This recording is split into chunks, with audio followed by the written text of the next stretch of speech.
Well, the fight against corrupt selected so-called leaders around the nation continues. But let's focus in on Maricopa County, where just last Wednesday, the Board of Supervisors stormed out of a public meeting because they couldn't handle the truth. Joining us now to give us the full story, co-founder of the People's Operation Restoration, Mickey Clan. Thank you so much for being with us, Mickey. It's great to have you on the show. Thanks for having me. Indeed. Well, Mickey, I really just want to open the floor up to you. Take us back and briefly sort of summarize for us where this story begins. Absolutely. So in 2021, our kids were still masked. So I was talking with my partner at the time for Bonds for the Win, Ann LaFleur, and she explained to me that all of these elected officials are licensed, bonded, and insured, meaning they have to have an oath of office. They have to carry a surety bond to we the people in the event that they ever step out of line and harm the people, and a liability policy. So what we did in 2021 is we taught parents throughout the United States to stand up, first send a FOIA request requesting their oath of office, liability policy, and bond policies. And then step two was to serve a letter of intent.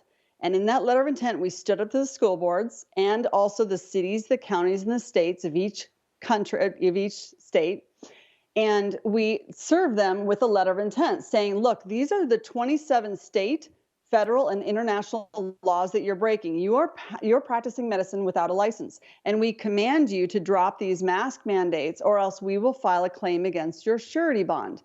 Well, they would always run out. They didn't like being served. They hated it when we would describe to them what they were personally liable for. They didn't even want to know about their personal liability. So what ended up happening was the school districts would go back into deliberation, and they would come back 7 days later, and they would vote no more masks and no more pornography in the library. So we had videos going viral all over the country. People were standing in action up to these school boards, and they were saying to them what they were about to do. And when we went to file a claim against their surety bonds, many of these policies were not allowing us to get any remedy. So what ended up happening was within 3 months of all the parents standing up against their school districts, Biden went ahead and removed the mask policy, thereby liberating over 50 million children, all because parents took that offensive move. They basically just started asking, wait a minute, who are you and who do you work for? And what happened was, next thing you know, they were serving in Canada and in Europe and in Australia. And next thing you know, worldwide, the mask mandates were removed for children in public schools. Next thing you know, it was like a domino effect. It was then all the private schools. Then it was all the colleges. Then it became all the airlines. Then all the department stores. And now like the entire world is not masked, all because we were operating as creditors. We were asking them, who are you and who do you work for? Well, that was such an amazing success story. But then once we realized, what is it that they were running from? What were they so concerned about? So we were doing a full forensics report.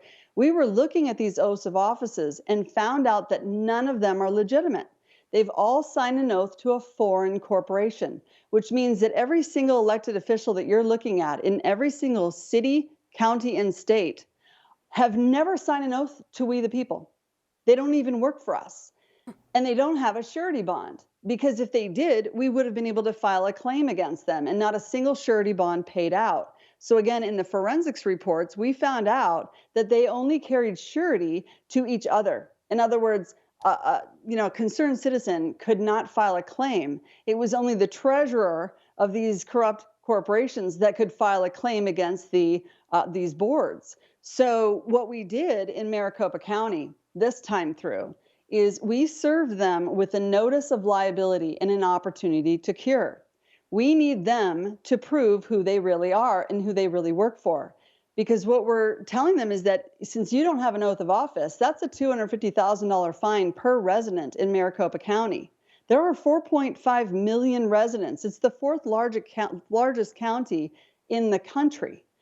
And they are each personally liable for not having a proper oath of office, not having a surety bond, operating in voter fraud or covering up voter fraud, and not even having the right to be able to hold those offices in the first place. And last but not least, they are masquerading as government. So when we went to that board meeting in Maricopa County, our intention was to serve them with a notice, which is really, again, now a three-step process. The notice notifies them that they're personally liable. And each person was personally liable for $1.7 million per claim. And we had 12 signatures, which means each of them are personally liable for $21 million in personal liability. Now, we could go gather a whole lot more signatures, but this was just a notice. It's not a lawful or legal document. It's a recommendation that they resign and that they resign immediately. Okay? Because the next step, if they don't resign, is to serve them with a writ of quo warranto. Now, a writ is almost like a command. It's a command from the body sovereign. We are the people. We, the people, are the body sovereign. And under the Republic, we control the body politic. These are servants. They work for us. But they don't work for us if they don't sign an oath to us, right? So what we're doing is we are commanding them with a writ to prove who they are, to show us their credentials. If I hired you, well, remember, we're finding out now that all these people work for foreign corporations. If you look up every city, county, and state, you will find a Dun and Bradstreet number for them. They are not our original republic. We are giving them authority that they do not have. So the writ of quo warranto with a waiver of tort forces them to prove who they are. It's like asking for identification. Wait a minute, prove who you are. Show us your oath, show us your bond, prove to us that you've actually done any investigation whatsoever with regard to this voter fraud, and prove to me that you're not masquerading as government, because if you are, we're looking at an insurrection, and this is high treason. And so if they go into default after 30 days of being notified of this writ of quo warranto, we will send them a notice of default judgment, meaning we accept their admittance of guilt, and we must then inform the military of this insurrection. Wow, that is just an amazing amount of information. Obviously something the powers that be don't want we the people knowing about. How did you uncover all of this, and I guess what is the next step moving forward? I mean, has anyone responded to any of these served documents, and what do we do now moving forward here? Yeah, no one has responded. So likely in the next board meeting, what we found out, and I want everyone to understand this, you really have to take this in.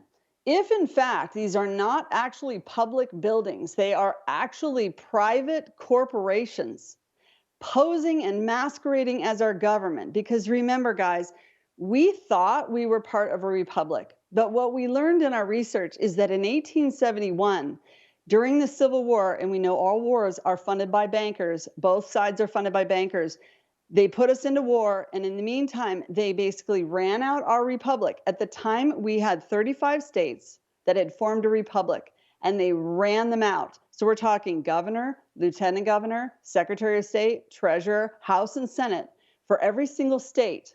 They ran them out of office, and when they came back 7 years later, they came back as corporations. They had completely changed the foundation of our entire republic, everything that the forefathers ever set up.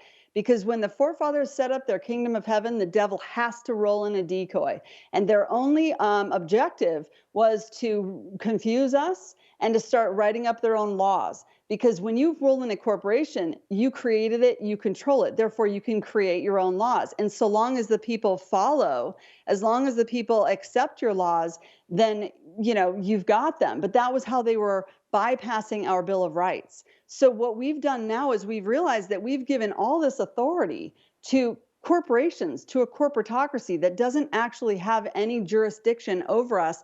And technically, we don't have jurisdiction over them. We've been falsely contracting with them under tacit agreement. So when we went into that meeting, that's actually kind of like going into a Honeywell and trying to take over their board meeting. They're actually operating the private, and they're calling these buildings public buildings just to lure us into their trap. So at the end of the day is what we should have done is just served them with the paperwork, which they didn't accept. And by the way, I gave my speech after they left. I took the open mic and I gave my speech because I had intended to, and I do have freedom of speech. Then we left that building. We went up to the 10th floor across the street, and we served them. And every single service, notice to principal is notice to agent is notice to principal. So long as we got it on record, they have no proof that we did not serve them that day. Incredible. Wow. Well, this is just amazing stuff. I love to see the action being taken here. I can't wait to follow up with you again more, but we are all out of time for today. In the meantime, how can people get involved with the movement that you have going on and get active in their own community? Yes, great question. So Maureen Steele and I both ran the nationwide walkout, the truckers convoy, the Bonds for the Win project, and now we're going to launch the People's Operation Restoration. You can find us on that website.com, thepeoplesoperationrestoration.com. And we are hoping that this becomes the largest grassroots people's movement this world has ever seen. We believe that we can overthrow every single government. This is the time now that we must demand that these public servants do as we are telling them to do and notify and broadcast every single resident in every single country that there are extreme dangers with these vaccines, that there's poison in our food, air, and water, and that we need to clean this up. People are dying. Yes, they are. And we, the people, need to take action. Mickey Clan, thank you so much for all the great work that you're doing. And thank you for joining us today. I really appreciate it. Thanks for having me.